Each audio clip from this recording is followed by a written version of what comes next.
eu vou observar que elas são alfa igual a 2 e alfa igual a 3, são positivas, portanto, estes termos são crescentes, assim que o tempo t tende a infinito, portanto, isto vai crescer indefinidamente. Portanto, meu sistema é instável.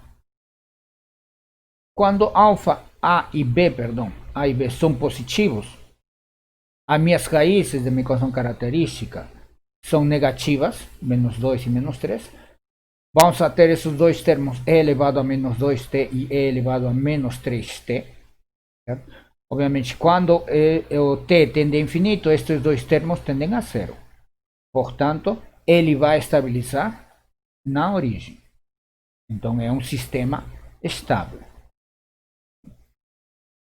Agora, neste caso, está aqui. Certo? Eu estou começando aqui, eu supus que minha solução, já que eu sei que vão ser alfas diferentes, reais diferentes entre si, então minha solução geral tem esta forma: K1 é alfa 1t mais K2 é alfa t. Certo? Porque alfa 1 e alfa 2 são diferentes de zero. Beleza. Agora, o que acontece se são iguais? Então, eu vou supor que meu x, minha solução de minha equação diferencial, certo? É igual a K3 elevado a alfa, certo? Sendo alfa 1 igual a alfa 2 igual a alfa. Certo? Mas, para isso, nesse caso, quando minhas raízes são duplas, precisamos de um segundo termo. Certo? Esse segundo termo vai ter esta forma. Certo?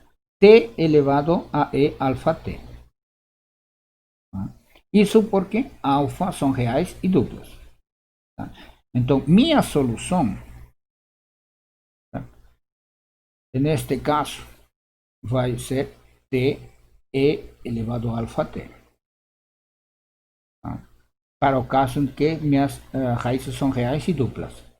Se eu derivo isso, certo, em relação ao tempo, vai ser t vezes derivada de e alfa t, fica aqui, e mais derivada de t vezes e elevado a alfa t.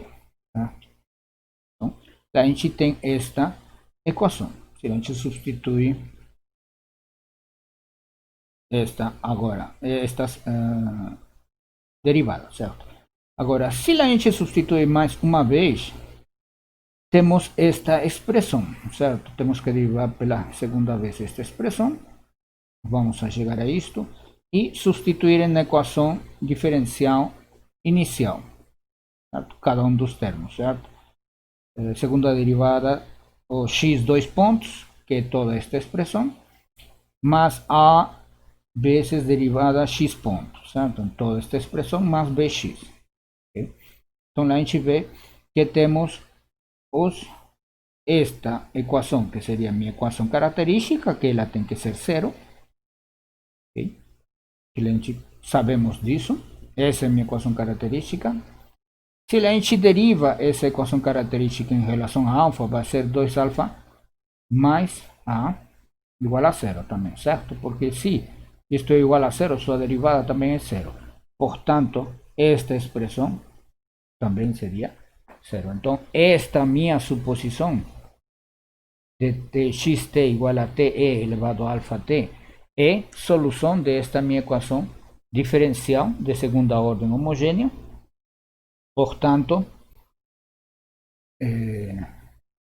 todo lo que a gente assumimos para esta solução está sendo dado, verificado. Então, temos então essa minha solução x de t. A função também satisfaz a equação diferencial linear homogênea de segunda ordem, ocorrendo mesmo para a combinação linear. Temos o primeiro membro, K1 e elevado a alfa t, mais K2t e elevado a alfa t. Novamente, resolvendo já para a equação diferencial de minha solução geral, da equação 7, certo? Derivo em relação ao tempo uma vez, okay? calculo minhas condições iniciais. Eu suponho que eu conheço x sub 0 e x sub 0 ponto. Minhas condições iniciais são conhecidas. Com isso, eu conheço K1 e K2. Certo? O sea, K2 é dado por x sub 0 ponto menos x sub 0 alfa. Okay? E K sub 1 vai ser igual a x sub 0, a condição inicial. Okay? Portanto, eu conheço a expressão matemática desta solução de minha equação diferencial de segunda ordem homogênea com raízes reais duplas. Agora, novamente, aqui neste caso, vamos a considerar A igual a menos 10 e B igual a 25, certo? Então, a gente pois já sabemos que se um desses coeficientes é negativo, então meu sistema vai ser inestável, definitivamente. Porque as raízes alfa são maiores que zero, são termos crescentes, neste caso decrescente, já que o tempo t está indo para infinito, então este segundo termo vai ser dominante no infinito, meu sistema é inestável. Se eu mudo o sinal de A, tá? Então eu vou ter estes dois termos, tá? Esta vai ser a minha solução analítica de minha equação diferencial de segunda ordem homogênea, tá? Ou a solução natural também, certo? Solução homogênea ou natural. Então a gente podemos graficar esta solução. Quando t tende a infinito, o exponencial vai tender a zero, certo? O exponencial decresce muito mais rapidamente que t, por isso que x tende a zero. E o mesmo para as raízes complexas, certo? Quando tem parte real positiva ou parte real negativa. Certo? Parte real, né? Parte real positiva ou negativa. E a parte complexa sempre vem em pares, né? O complexo e o complexo conjugado. Okay? Então, a gente tem, nesse caso, minha solução geral vai ter esta expressão, dada pela equação 8, que seria e elevado a alfa t, diria sigma t, onde sigma é a parte real de minhas raízes, de minha equação característica. K1 e K2 são constantes que devemos determinar. K1 o cosseno de ômega t e K2 seno de ômega t. Condições iniciais, K sub 1 igual a K sub 0, certo? K sub 1, perdão, igual a X sub 0, condição inicial em X. E condição, aqui temos que este é derivado em relação a tempo de X de t. Tá? Temos que derivar essa expressão em relação a t. Temos minha condição inicial conhecida, certo? Então podemos conhecer K sub 2. Okay. Neste caso, A igual a menos 4, B igual a 5. Então, quando A é negativo, então meu sistema já é inestável, certo? Então a gente temos este exponencial que cresce indefinidamente, certo? Que vai ser a envolvente da solução, e este cosseno e seno, certo? Que eles vão oscilando, certo? E com este exponencial crescendo. Portanto, é um sistema instável. Quando A e B são positivos, as raízes têm parte real negativa, portanto, meu sistema é estável.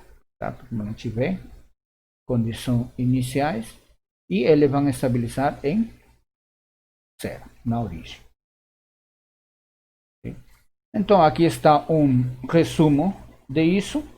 Quando minhas raízes são reais e distintas, quando minhas raízes são reais e duplas, e quando minhas raízes são complexas. Okay? A solução e como calcular os ganhos K1 e K2. Okay? E a gente vê a estabilidade quando A e B são positivos. E as raízes da minha equação característica têm parte real negativa. Okay? Aqui A e B positivos, aqui alfa 1 e alfa 2 negativos, aqui A e B positivos, e aqui a parte real de minhas raízes tem parte real negativa. Okay? Portanto, são estáveis nessas condições. Aqui um sistema será estável se todas as equações, se todas as raízes da equação característica estiverem no lado esquerdo do plano complexo, ou seja, devem ter parte real negativa. Um sistema de segunda ordem será estável se as constantes A e B forem positivas. Okay. Aqui, classificação convencional dos pontos de equilíbrio para sistemas de segunda ordem.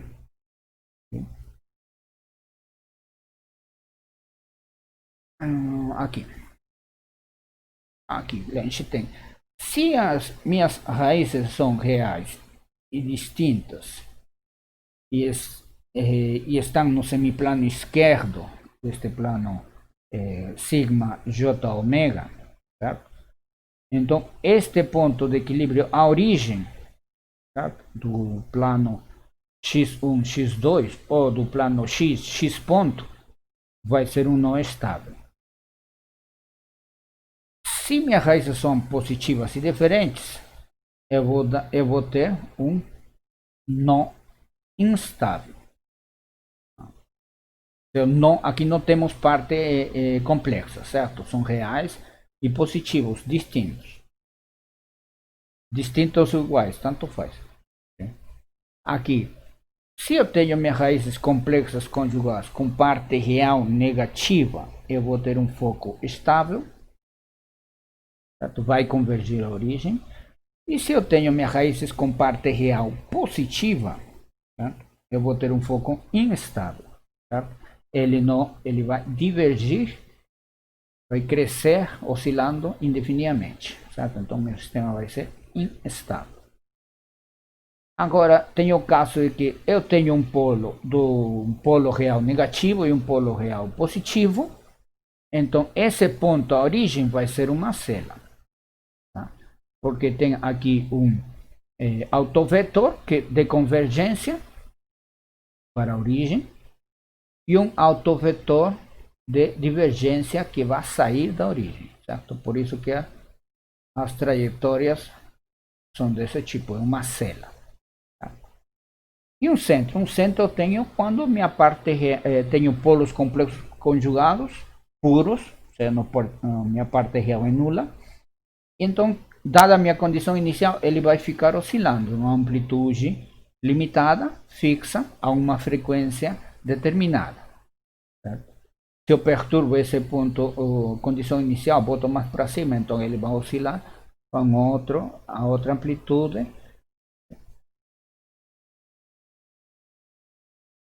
Estabilidade de sistemas não lineares, certo? Em geral, oposto a um sistema não linear pode ser representado da maneira x ponto igual a f de x, certo? Na qual x e f são vetores de dimensão m, ou seja, podem ser, tem várias componentes, certo? Vetores coluna. Okay? O seguinte sistema chama-se linearização, onde x ponto é igual a vezes x, onde A é a matriz jacobiana. Ou seja, como eu determino essa matriz A, essa matriz jacobiana, como a derivada parcial do vetor f em relação a z, onde z é um vetor, tá? Avaliado em z, onde z é igual a zero. Condição de equilíbrio. Ou seja, vamos lá. A primeira linha dessa matriz vai ser a derivada parcial de f em relação a x1, derivada parcial de f1 em relação a x2 e assim sucessivamente até derivada parcial de f1a em relação a xn. A segunda linha é a derivada parcial de f2 em relação a x1, x2, xn. E a última linha, derivada parcial de fn em relação a x1, x2, xn. Certo? Então, denotando os alfa e os autovalores de A, certo? A origem é assintoticamente estável se a parte real desses meus autovalores, de todos esses meus autovalores, são menores que zero para todo alfa n. E a origem é inestável, ou seja, a parte real de um alfa n maior que zero, para um ou mais autovalores de A. É suficiente que um tenha uma parte real positiva, que meu sistema já é um estado. Que neste caso minha origem já é um estado. Agora, aqui chamam ponto de equilíbrio, ou estado de equilíbrio, ou outros autores chamam ponto crítico. Tá? Nós vamos a chamar ponto de equilíbrio, estado de equilíbrio. Tá? No sistema de equações 9 ou 10, é um estado x sub e, onde f em c sub e igual a zero para todo t, ou a vezes c sub e igual a zero para todo t. É chamado de um ponto de equilíbrio do sistema. Se o sistema é linear invariante no tempo, ou seja, se f de c é igual a c, então há apenas um estado de equilíbrio. Se A é não singular e um número infinito de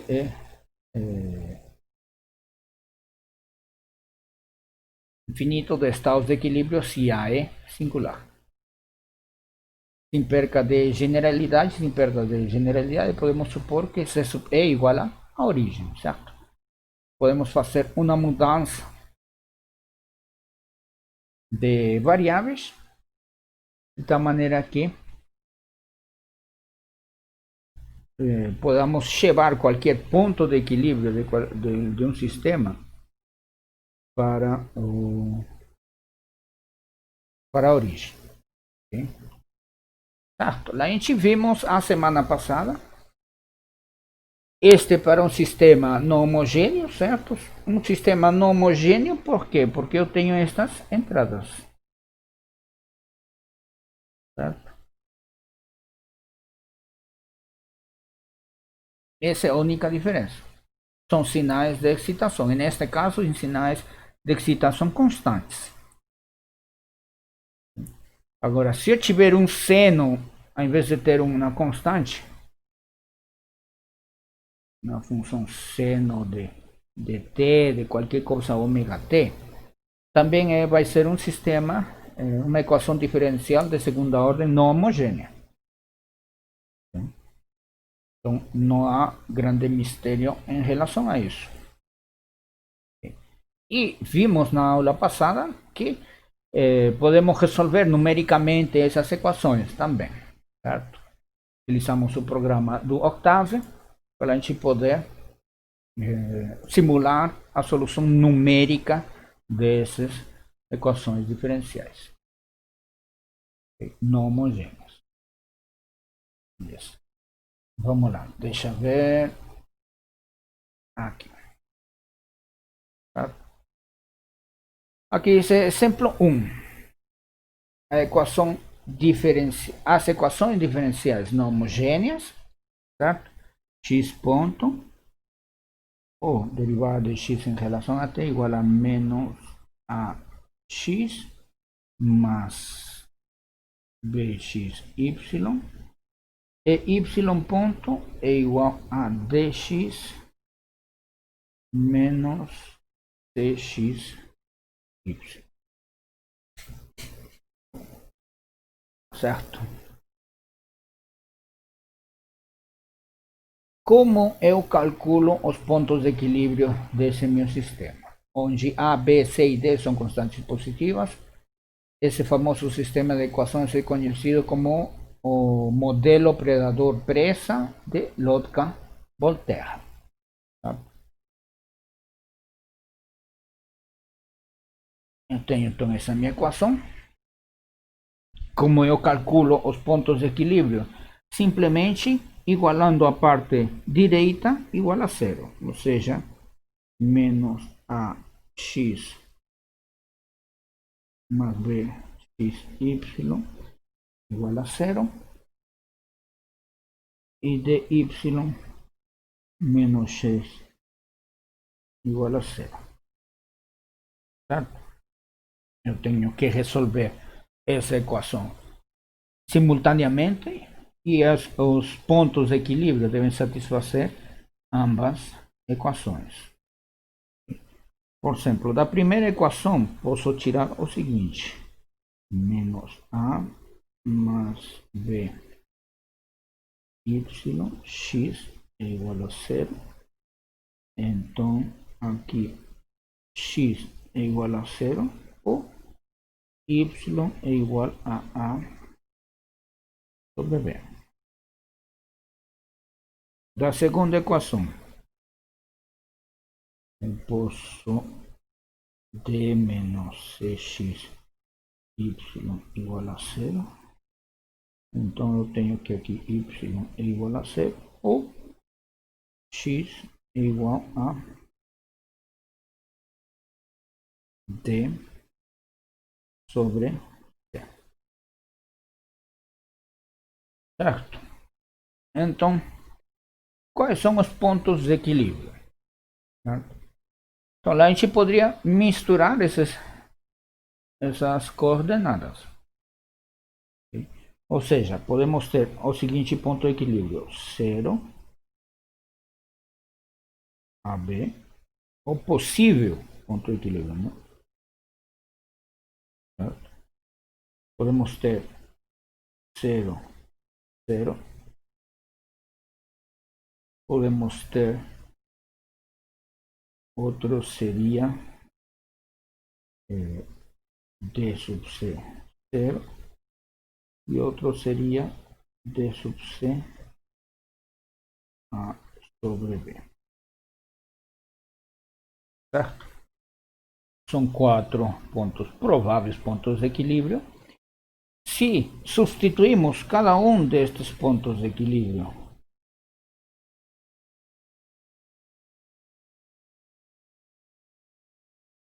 nestas equações, aqui, eles têm que satisfazê-la. Caso contrário, não são pontos de equilíbrio.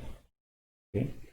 Se você substituir o primeiro, por exemplo, x0, x0, a primeira equação é 0, certo? E a segunda, este segundo elemento seria 0,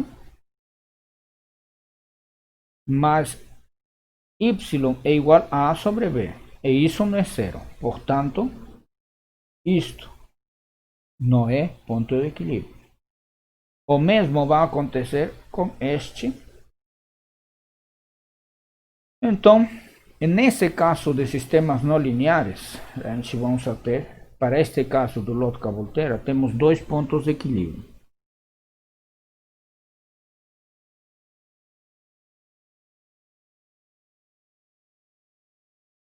Lotka-Volterra, que são o 0, 0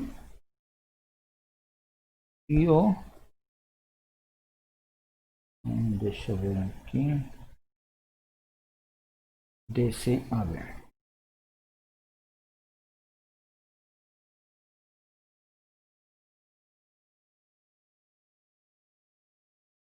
Ok?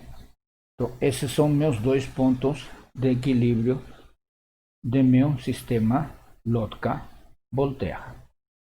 Okay? Agora, eu quero saber se eles são uma célula, um foco, um ponto, um nó, um centro. O que eu tenho que fazer é então determinar a matriz jacobiana, que seria igual a derivada parcial de f em relação ao vetor x, avaliada nos respectivos pontos de equilíbrio. Okay? Nosso caso, deixa eu voltar aqui, meu f é toda essa segundo lado da minha equação, ou seja, menos ax mais bx y dy menos cxy. Já copiei. Então temos que determinar essa matriz A. A barra é igual a então, derivada parcial de f1 em relação a x, derivada parcial de f1 em relação a y, derivada parcial de f2 en relación a x, derivada parcial de f2 en relación a y. Con f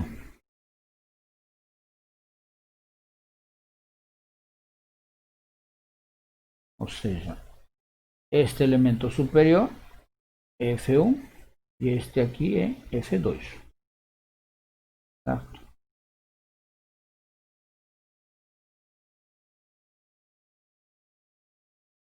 Vamos lá então.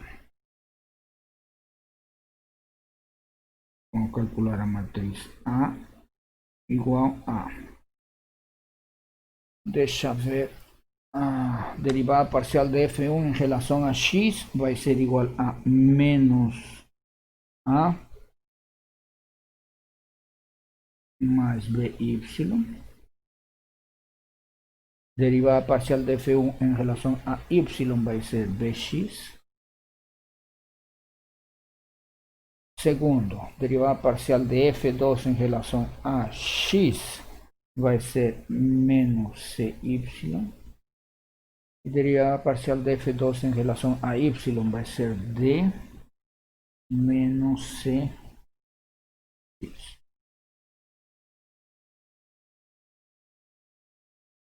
Certo? Isto avaliado no meu ponto de equilíbrio, nos meus pontos de equilíbrio. Certo? Vamos ver. Para o ponto de equilíbrio 0, 0. Para esse ponto de equilíbrio, então temos A vai ser igual a. Para 0, 0, aqui vai ser menos A. Aqui vai ser 0. Professor, estão os slides. Opa. Desculpem aí. Ok?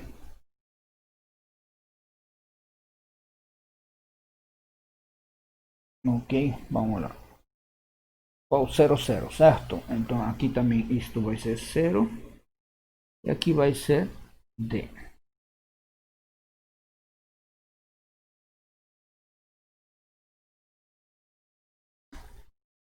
Tá? E como calculamos as raízes? A raiz, certo? Dessa matriz A. Certo? Ou a equação característica desse meu ponto de equilíbrio. Okay? Essa equação característica vai ser igual a lambda, opa, lambda I, opa, isso vai ser a determinante de lambda I menos A. Eu vou fazer por partes, então I é minha identidade, então isso vai ser alfa 0, 0, alfa menos A 0, 0, D. Menos aqui, né? Menos.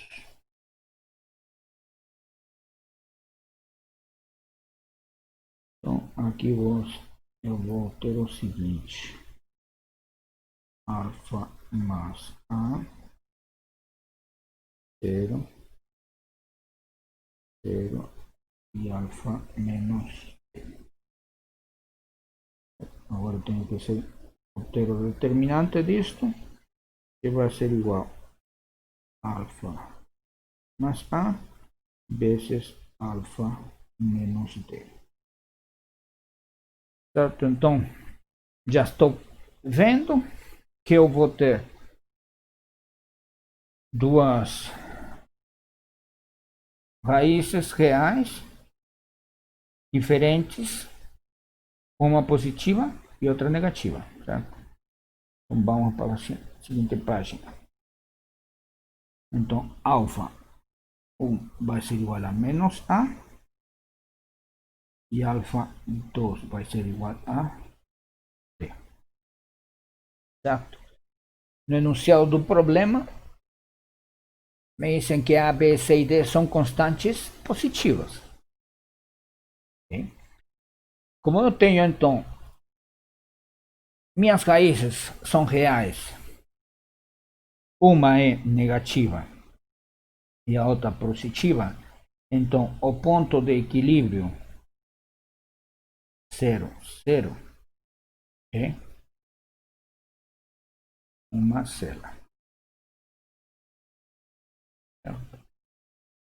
E isso a gente pode observar aqui.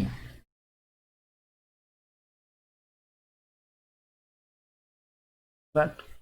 Minhas raízes são reais, uma positiva e outra negativa. Então a origem é uma célula. Tá? Vamos com o seguinte ponto de equilíbrio.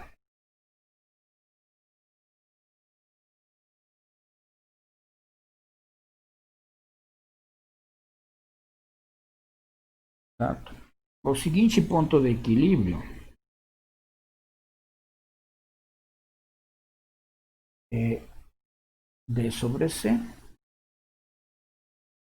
A sobre B. Certo? E minha matriz. Tá nos slides. Obrigado. Valeu, sempre esqueço. Minha matriz A. Como era minha matriz A?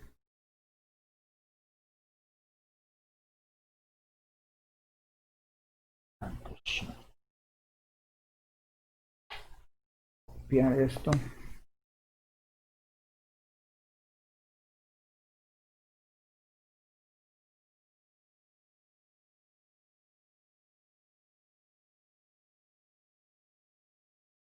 Minha matriz A, então, é esta daqui.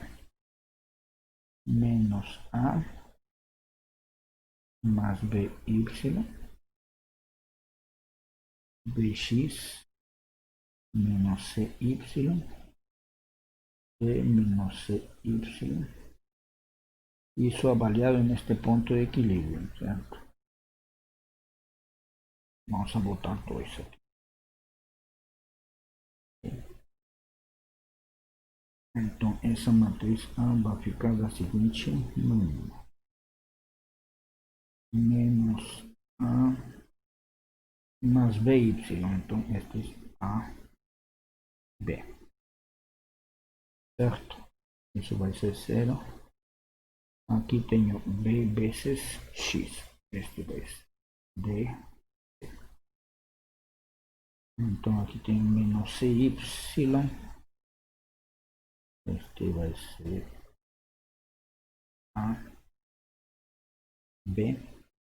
Aqui tem menos C.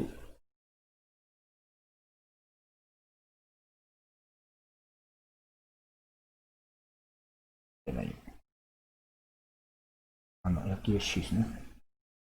Certo. Menos CX, X é D sobre C.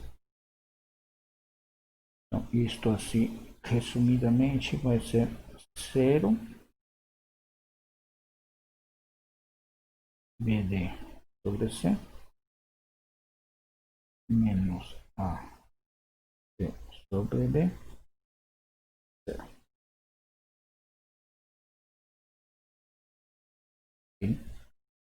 Então, aí temos minha matriz B, minha matriz A, perdão, que temos que calcular o determinante, certo? Eu vou calcular o determinante de alfa I menos A. Então, vamos alfa 0, 0, alfa menos A 0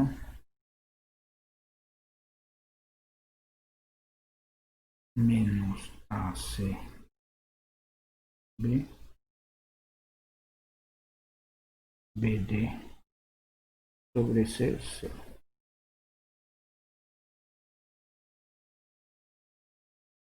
Então isto seria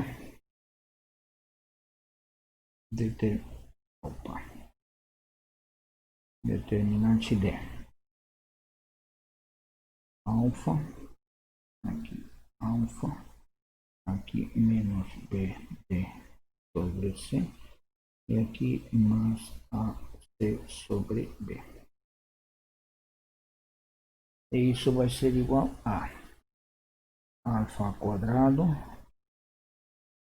mais BD sobre C vezes AC sobre B. Isto vai com isto vai com isto.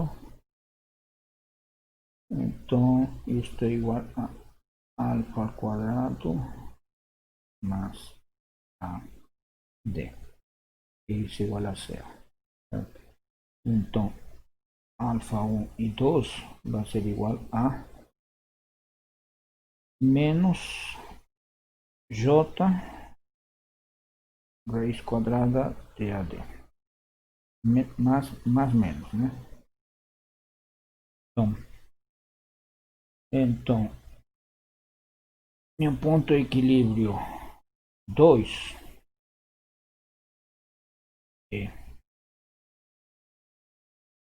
vai ser um centro.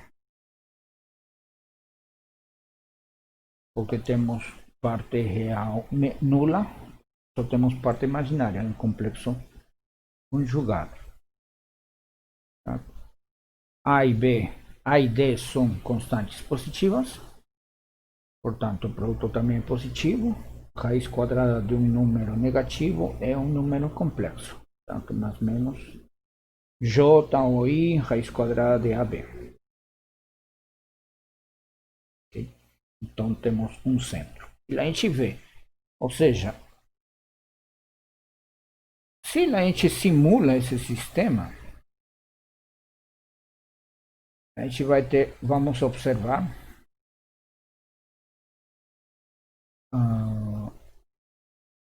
aqui está, falta o J, certo?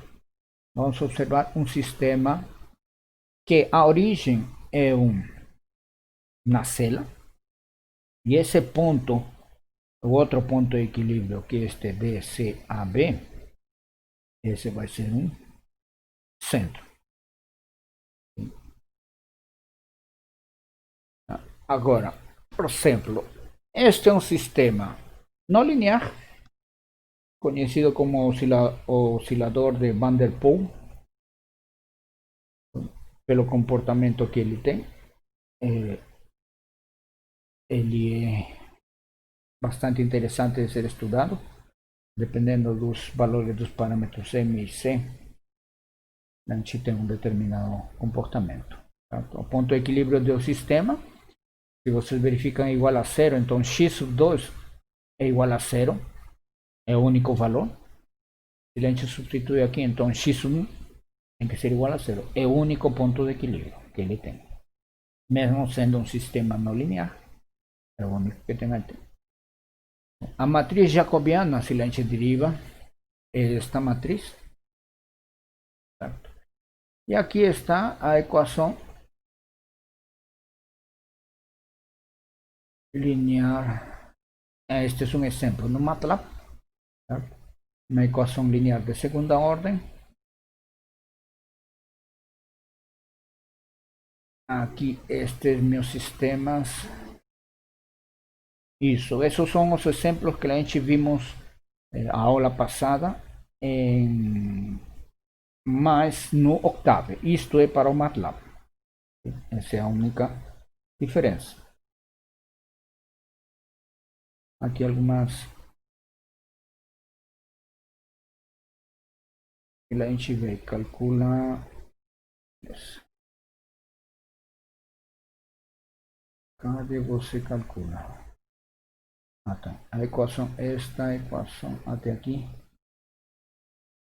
Calculador. Isso. esta equação, certo? No MATLAB a gente tem este O de 23, O de 45, tem diferentes métodos numéricos para resolver uma equação diferencial, de passo fixo, de passo variável e tudo isso, mas não é nosso objetivo agora. Dependendo do que se diferente, certo? Entre 0 e 1, este vai ser um sistema oscilatório. Criticamente amortecido vai ser um sistema, neste caso, tipo, vai ter essa resposta. E sobre amortecido ele vai ser lento, né? Ou seja, neste caso, com QC2, a gente vê que vai atingir o nível desejado, que seria 1 para este caso, em tempo muito alto. Okay? E aqui a gente isso, a gente já tínhamos visto isso até aqui, beleza. Aqui a gente tínhamos visto com QC0, um sistema oscilatório, um centro, se poderia dizer, oscila com amplitude constante e frequência constante, entre 0 e 1, QC entre 0 e 1 temos um máximo, um pico, devido a esse QC é pequeno. Quanto menor o QC, o pico é maior. E quando temos um QC igual a 1, são dois reais iguais, então a gente vê essa resposta. Para meu sistema não tem amortecimento, ele sobe rapidamente e estabiliza. Não tem sobresinal, perdão. E QC maior que 1. São dois valores reais diferentes, negativos. E meu sistema é bastante lento para atingir o sinal de referência, neste caso, 1 degrau. Aqui temos diferentes definições de parâmetros de desempenho. Okay? Por exemplo, as características de desempenho de um sistema descrito pela equação 4 podem ser especificadas por grandezas no domínio do tempo, em termos da resposta transitória do degrau unitário, certo? Isto, lembrem, para todo o que resta da IAR, certo? Porque, como engenheiros, vocês têm que dar respostas técnicas. Por exemplo, minha resposta em meu sistema é satisfatório. A gente não pode utilizar a palavra satisfatório sem especificar um parâmetro de desempenho. Porque satisfatório é algo subjetivo quando estamos na engenharia. Tá? Satisfatório em que? Sendo, pode ser, meu máximo sobresinal é nulo, este meu tempo de subida é pequeno, ou um dos parâmetros mais utilizados é este tempo de assentamento, T sub S, certo?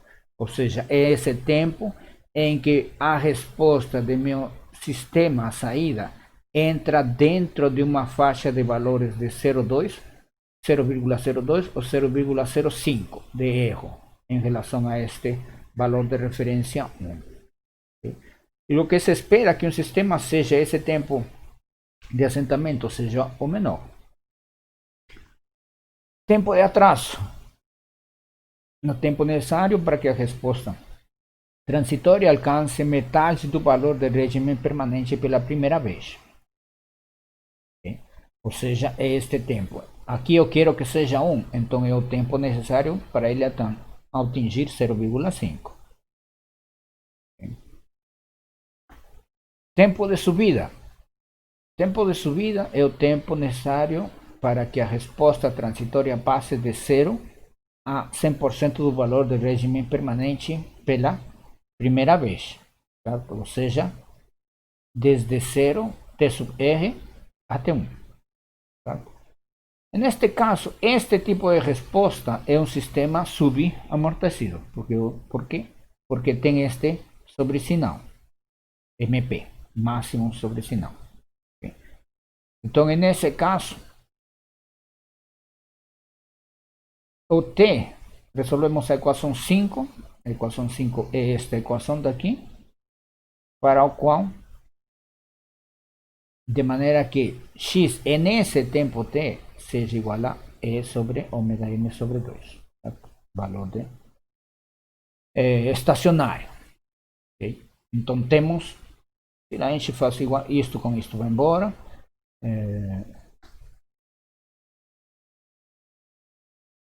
isto com isto, certo? Simplesmente vai ficar isto, e quando é zero, esta expressão, que a gente está aqui, isto vai ser igual a zero. Certo? Então vai ser zero quando isto seja múltiplo de π ou π. Certo? Como queremos o primeiro instante, o t sub r, a primeira vez que minha saída, que minha resposta atinge o 100% do estado estacionário ou do valor do regime permanente, certo? Aqui.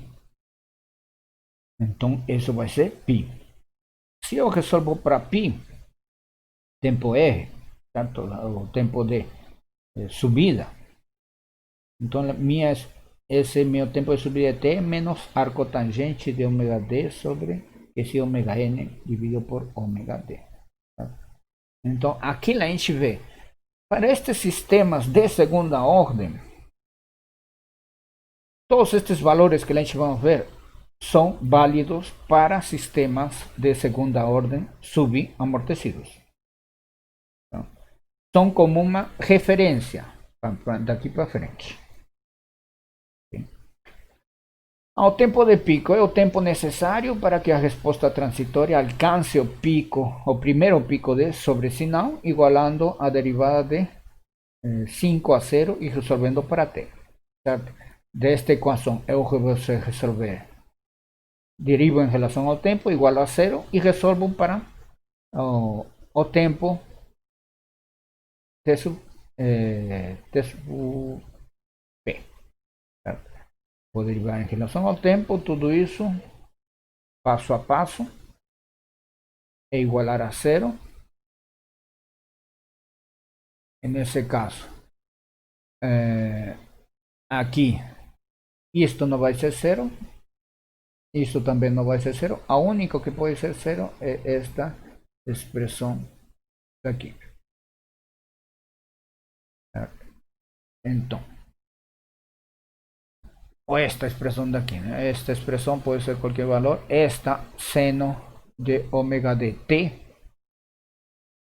para que esta expressão seja 0, então este seno de ômega de t seja 0.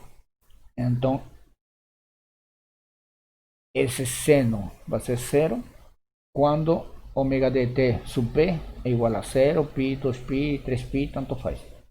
Certo? Então, como queremos o primeiro máximo sobre sinal, então tempo de pico é igual a π sobre ômega sub d. Ou seja, este daqui. Tempo de pico, máximo sobre sinal. Primeiro máximo sobre sinal. Aí, tudo isso estamos falando para sistemas estáveis. Certo? Não adianta falar tempo de subida, tempo de assentamento e demais coisas para sistemas instáveis. Okay? Agora, tempo de pico. Agora, máximo sobre sinal. Em porcentagem, é o valor máximo de pico da curva da resposta medido a partir do valor em regime permanente e ocorre no tempo pico T sub P igual a π sobre ômega d, de maneira que máximo sobre sinal é esse valor no tempo de pico menos o valor em regime permanente ou em regime estacionário sobre o valor do regime estacionário. Se a gente substituir todas essas expressões, a gente vamos a chegar a uma expressão, isto vai ser 0, 0 não, vai ser 1, certo? Cosseno de π, seno de π é 0, então simplesmente vamos a ter cosseno de π. Certo? Então, com isso, a gente tem uma relação entre máximo sobre sinal e coeficiente de amortecimento. Certo? Aqui, esta ômega n, a frequência natural não amortecida, ômega d, a frequência natural amortecida, certo? existe uma relação entre essas duas frequências. Isso está...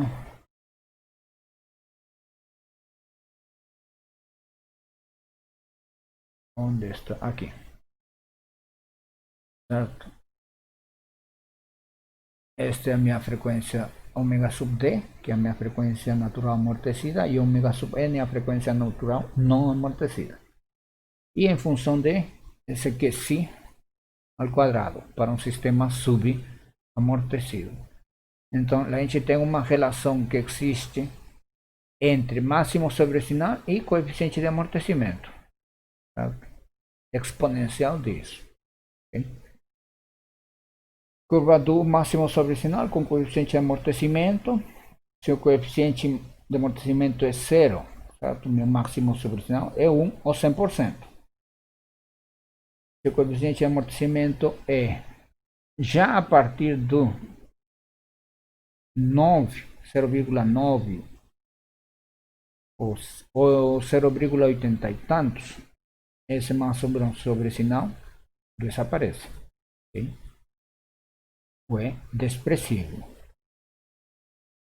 E o tempo de acomodação, como eu falei para vocês, que é um dos mais utilizados em sistemas de controle, é o tempo necessário para que a curva de resposta do meu sistema alcance valores em uma faixa em torno de 2 a 5% do valor do regime permanente, dependendo do critério adotado, permanecendo indefinidamente, certo? Temos 2 ou 5%, isso vai depender. Normalmente se escolhe de 2, certo? Depende do teu sistema, escolhe esse 2, que é um pouco mais exigente, ou seja, esse intervalo onde ele vai ficar é mais estreito. Por isso que o tempo de assentamento é maior para esse critério. Okay? Então temos este sistema, temos as curvas envoltórias. Para o critério de 2% temos o valor de 4 sobre QC ômega n, e para o valor do 5% temos o 3 sobre QC ômega n. Certo? Como eu falo para vocês, estes são valores de referência para sistemas de segunda ordem. Certo? Quando a gente tratar de sistemas de terceira, quarta ordem, a gente não vai exigir que meu sistema satisfaça estes requerimentos. A gente pode projetar meu compensador, meu controlador, de maneira que meu sistema de quarta ordem satisfaça este critério de tempo de assentamento. Mas é simplesmente uma referência, não é algo que a gente possa estar obtendo assim com facilidade. Okay? Aqui respostas ao degrau, certo? Para coeficiente de amortecimento 0,6, coeficiente de amortecimento 0,1, como a gente vocês veem. Essas envoltórias, que são essas exponenciais, certo? Vão decrescendo.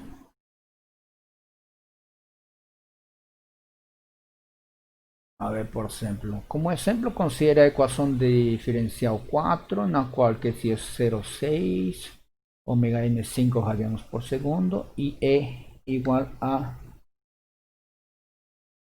25. Calcular a frequência natural amortecida, o tempo de subida, o tempo de pico, o tempo de acomodação até 2% ao 2% e máximo sobre sinal. Aqui temos exemplos, este exemplinho está resolvido. A frequência natural, certo, é dada pela frequência natural amortecida, certo? Conheço a minha frequência natural não amortecida, conheço que sim, aqui tem que ser menos, menos 0,6 ao quadrado igual a 4 radianos por segundo. O tempo de subida, então temos essa equação, π menos arco tangente. Tenham cuidado com isso. Quando trabalhem com funções no MATLAB ou no Octave, funções trigonométricas, sempre trabalhem em radianos. Okay? Porque o default deles é trabalhar em radianos, não em graus. Então, simplesmente substituindo valores e fazendo as contas, obtemos o tempo de subida. Tempo de pico é π sobre ômega sub n. Tempo de acomodação é 4, ao critério de 2%, é 4 sobre QC ômega n, 1,33. E o máximo sobre sinal, certo? Que está dado por essa relação, igual a... É o máximo sobre sinal. Ou você coloca ele nesta representação de 0,0948 ou 9,48% em porcentagem, certo? Mas quando trabalhe com estas equações, você tem que converter esse porcentagem, ou seja, dividir sobre 100, certo? Tenha cuidado com isso. Então aqui a gente vê que temos o tempo de subida de 0 a 100%, tempo de pico máximo sobre sinal e tempo de assentamento, quando entra ao intervalo de 2%, ou seja, quando está entre 0,98 e 1,02 e fica aí indefinidamente. Então esse é o critério de 2%. Aqui está uma representação um pouco maior.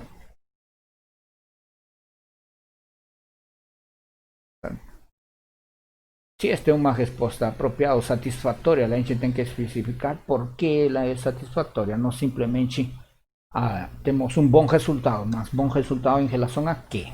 Certo?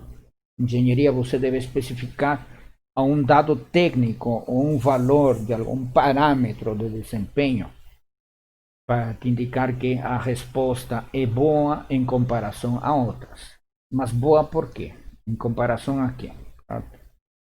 Não simplesmente é boa. Relatórios, tivemos ótimos resultados, mas ótimos resultados em quê?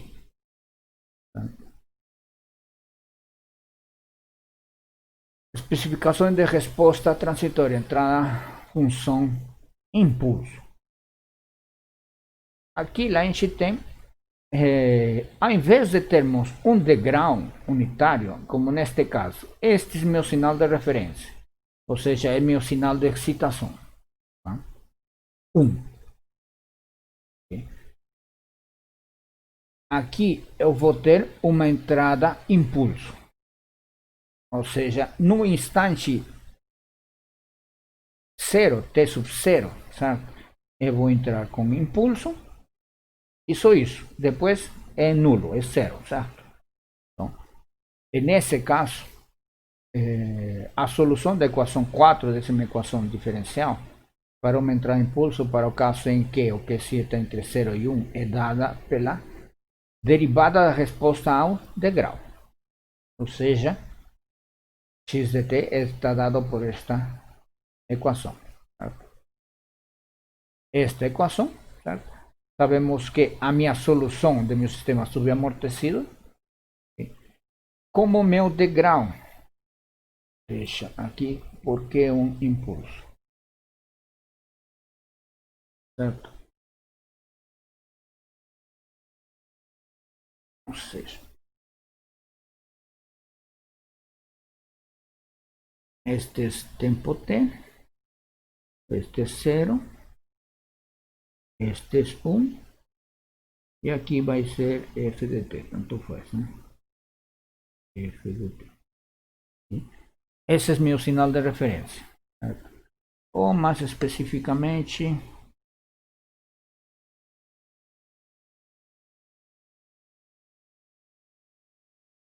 como muitos autores gostam de representar, RDT, referência.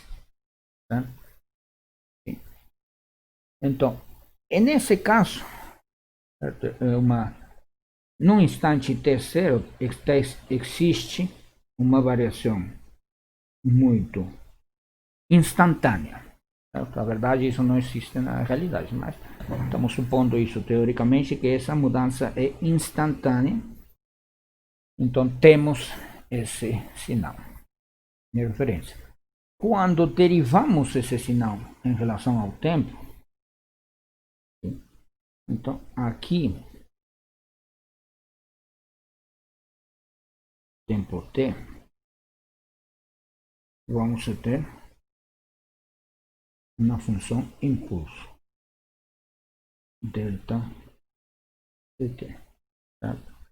Porque a derivada antes é nula, a derivada depois também é nula, certo? Ou seja, isto é derivada de r dt antes de zero, certo? É constante. Derivada de r dt depois de t maior que zero, certo? É nula. Então, existe uma mudança, existe essa mudança, essa derivada do degrau vai ser o sinal impulso. Por isso que a gente fala aqui. Se eu excito meu sistema com um sinal impulso, como a gente vê aqui, então a derivada da minha solução ao degrau vai ser minha resposta ao impulso. E nesse caso, obtemos esse tempo de pico, como essa expressão, novamente derivando isso e igualando a zero. Então, esse tempo no qual aconteceu o primeiro pico. O máximo sobre sinal é obtido substituindo esse t sub p nessa equação 8. E se damos valores aos coeficientes de frequência natural e este sinal de excitação, de grau 20, de módulo 25, temos estes valores aqui. Então, aqui temos o t sub p, tempo de pico, tempo máximo sobre sinal, para este caso de minha função impulso. Hoje vamos dar um início ao que chamamos de modelagem matemática de sistemas dinâmicos no espaço de estados e controle de alimentação. Isto já vai ajudar vocês no projeto. Okay? Então, prestem bastante atenção, perguntem, porque isto já vai ajudar muito a muitos de vocês no projeto. Okay? Vamos ver modelo em variáveis de estado, modelagem no espaço de estados, forma canônica, retroação com variáveis de estado. Okay? Agradecimento aos professores Marati e Alfredo. Um modelo é uma representação da realidade. Tá? É uma abstração da realidade. Porque a realidade ela é eminentemente não linear, eminentemente variante no tempo e muito complexa. Então, esta disciplina de modelagem tem por objetivo, então, tentar representar matematicamente um sistema que a gente possa estudar. Certo? Pode ser um sistema elétrico, um sistema mecânico, um sistema térmico, demais coisas, certo? Ou também um sistema de fluidos, com o objetivo de podermos estudar esse fenômeno, esse sistema, planta, o que for denominado. Okay? Então, a gente vê, vamos ver um sistema, no caso de vocês, são sistemas kits educacionais, de pêndulo invertido, de guindaste, certo? Para podermos trabalhar com esse. Existem equipamentos desse tipo. Nós da universidade temos no laboratório 408.1, no bloco A, o pêndulo invertido da Quanser, certo? Que ele pode ser modelado, ele é modelado, tem seu próprio manual e tudo. E a ideia de modelagem pode ser utilizada como aquelas que nós utilizamos de leis newtonianas, de Newton ou de Lagrange também. Mas no nosso caso, vamos a ver o entendimento de vocês em relação à modelagem desses sistemas. Aqui, modelos de elementos de circuitos elétricos. Perdão. Aqui temos um sistema, uma resistência, certo? A tensão aplicada nessa resistência, a indutância e a capacitância. Tá? Então, as respectivas equações de tensão e corrente, tensão vezes L derivada da corrente, e a tensão no capacitor como sendo 1 sobre C integral da corrente que atravessa esse capacitor vezes delta de tal. Ou como C V ponto igual a corrente. Aqui temos elementos mecânicos de traslação, considerando este ponto neste caso fixo, tá? E puxando a massa, então temos que massa vezes a força, sendo exercida nesta massa igual a massa vezes aceleração. Aqui temos as duas pontas sendo acionadas, certo? Onde a força desse amortecedor vai ser o coeficiente vezes a diferença de velocidade e esta mola, certo? Que também vai ser o coeficiente vezes a diferença das posições ou deslocamentos das terminais dessa mola, x1 menos x2. Momento de inércia, torque igual a momento de inércia vezes aceleração angular. Do atrito viscoso, o torque é gerado como B, coeficiente de viscosidade, vezes a diferença das velocidades entre os terminais.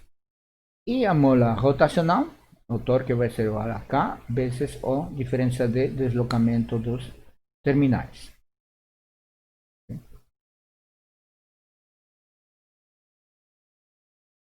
Aqui, como se o circuito apresenta a figura linear invariante no tempo, certo? Linear e invariante no tempo é um sistema linear invariante no tempo, é um sistema nos quais os coeficientes dessa equação característica não mudam, ou seja, neste caso, os valores de L, R e C são constantes. Isso é um sistema invariante no tempo.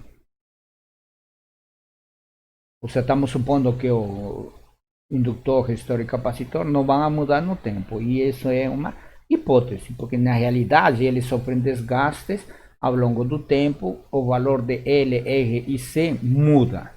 Tá?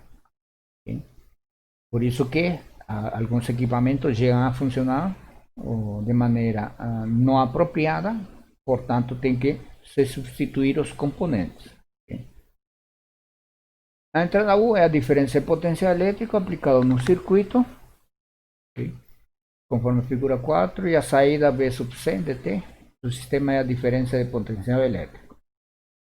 Deduz a equação diferencial linear de segunda ordem não homogênea, que modela este sistema em função de V sub C dt e suas derivadas. Por lente já sabemos fazer isso. Descreva o sistema na forma de variáveis de estados considerando x sub 1 igual a V sub C e x sub 2 igual a V sub C ponto dt. E faça o diagrama de blocos para este sistema.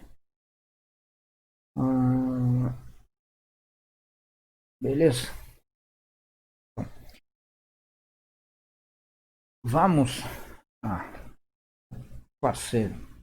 resolver esse exemplinho.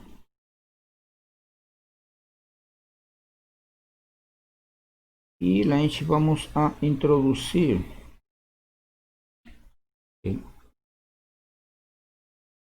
o que seria os estados, as variáveis de estado.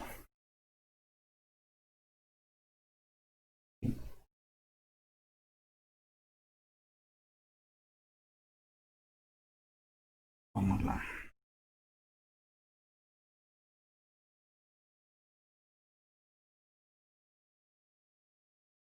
Essa é a minha equação, certo? Esse é o meu sistema, perdão. Eu tenho que obter a equação diferencial disso, não homogênea, certo? É a corrente. Sabemos que a tensão no resistor é R vezes IDT. Sabemos que a tensão é um indutor EL derivada de I em relação a T sobre T. E no capacitor é 1 sobre C integral de I dt. Ou C vezes C ponto igual a I. Certo?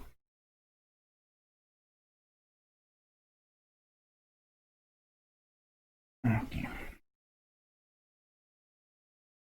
Temos que o somatório das quedas de tensão, ou seja, vezes L mais vezes R mais vezes C é igual a du dt. A minha entrada, certo? A minha sinal de excitação, certo? B sub L. B sub L. B sub L é L vezes a derivada em relação ao tempo de I dt. I dt é C B sub C dt mais tensão em R é R vezes a corrente I, que seria C B ponto DC, mais B sub C igual a U dt. Ok? Então a gente tem o seguinte: LC é dois pontos que nós temos RCV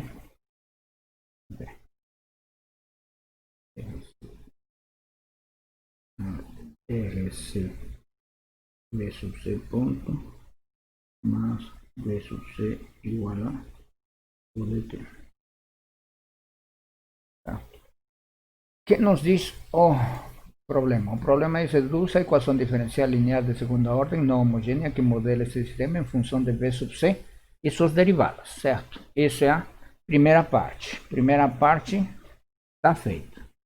Beleza? As derivadas de V sub C, de V e as derivadas de V sub C. Certo. Bom. Segunda parte. Descreva o sistema na forma de variáveis de estado, considerando x sub 1 dt igual a V sub C e x2 dt V sub C. Ponto. Tá? Então, estas são minhas variáveis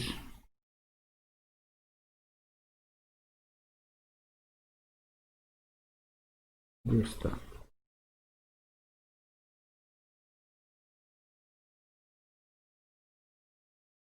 Variáveis de estado. Tá?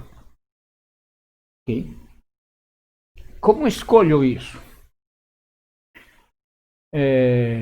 Na prática, você tem que escolher tensões ou correntes como variáveis de estado. Minha saída é Eu acho que o problema fala é que a saída V sub C de T do sistema é a potência elétrica nos terminais do capacitor. Então essa é a minha saída. Ok? Então é uma tensão. É isso a facilita a nossa vida. Ok? Como tínhamos feito na semana passada, certo? Eu vou derivar em relação ao tempo estas equações. Ok? Ou seja, eu vou ter x1 ponto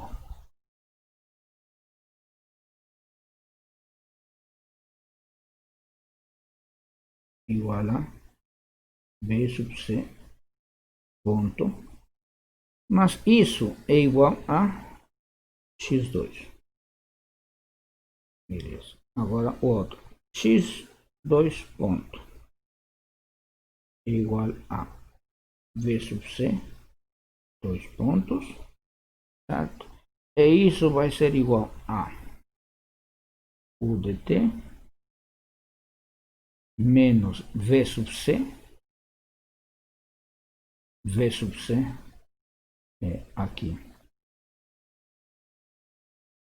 Espera aí, veja.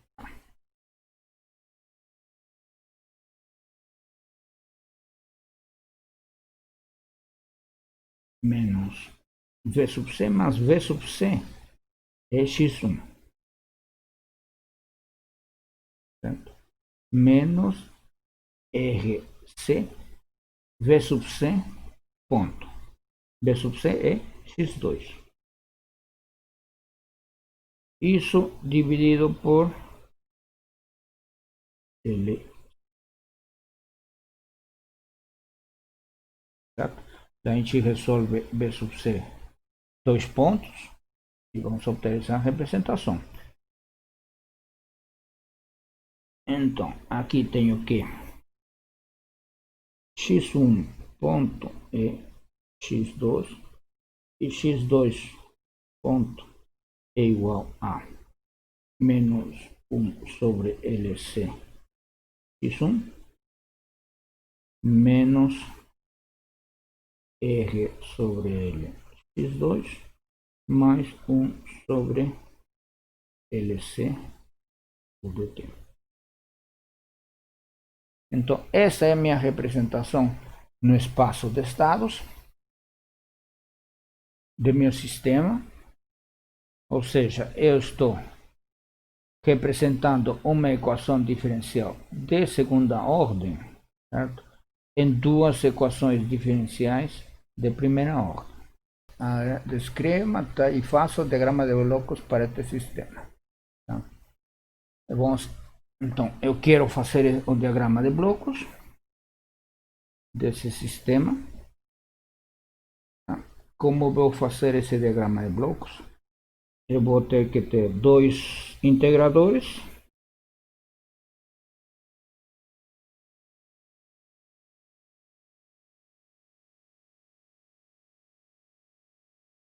Ou, tanto um sobre esse, um integrador.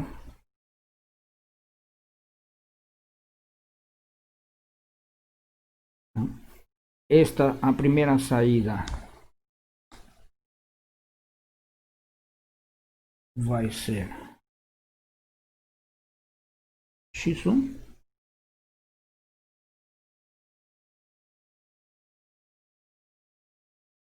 e aqui vai ser x2. Certo? Então aqui vai estar x2 ponto. Okay?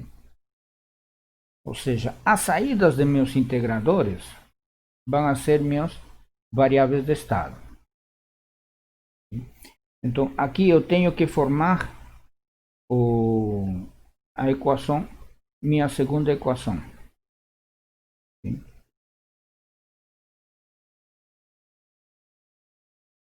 Então, sabemos que x1 ponto é igual a x2. Certo? Isso sai diretamente daqui. Então aqui é x1 ponto. Beleza? Agora eu quero criar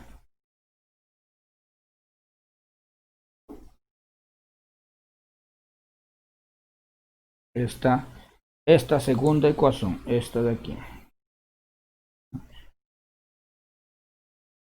Deixa copiar que vamos estar voltando em um momento, mais um LC UDT.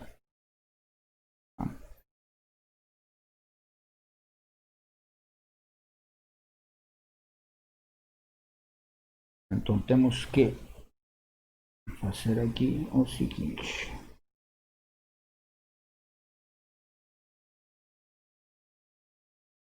Eu vou somar aqui.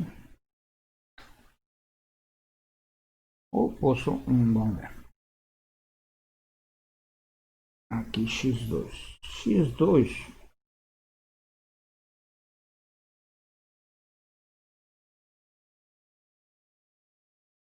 menos L sobre RC. Certo? Posso somar aqui.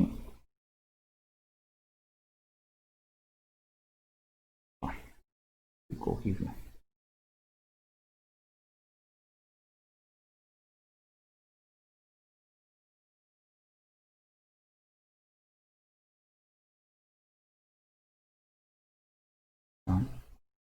Esse é x2. Agora pego x1, multiplico por um ganho que seria menos 1 sobre LC. E vou somar aqui. E pego um controle, certo? 1 sobre LC UDT, que seria a entrada, e soma aí. Essa é uma possível forma de a gente poder fazer o diagrama de blocos. Okay?